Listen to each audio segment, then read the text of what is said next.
শিক্ষার্থী ছাড়াও আহতদের মধ্যে রয়েছে নানা পেশা ও নানা শ্রেণীর মানুষ।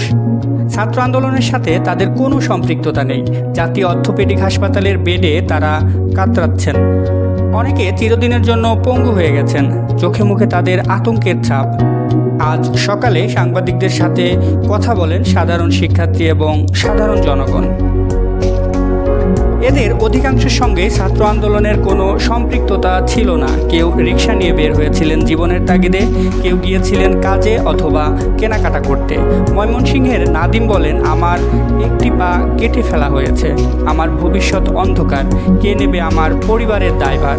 অধিকাংশ গুলিবিদ্ধ হয়ে এখন হাসপাতালে ভর্তি। কারো পেটে, কারো পিঠে, আবার কারো বা পায়ে গুলি লেগেছে। এতে পা কেটে ফেলা হয়েছে, আবার কারো কারো দু পায়ে ব্যান্ডেজ। জাতীয় অর্থোপেডিক হাসপাতালে 420 নম্বর ওয়ার্ডে ভর্তি 140 জনের প্রায় সবাই গুলিবিদ্ধ। কারো লেগেছে একটি গুলি, কারো লেগেছে দুটি। অনেকগুলো সররা গুলি ক্ষত নিয়েও ভর্তি কেউ কেউ।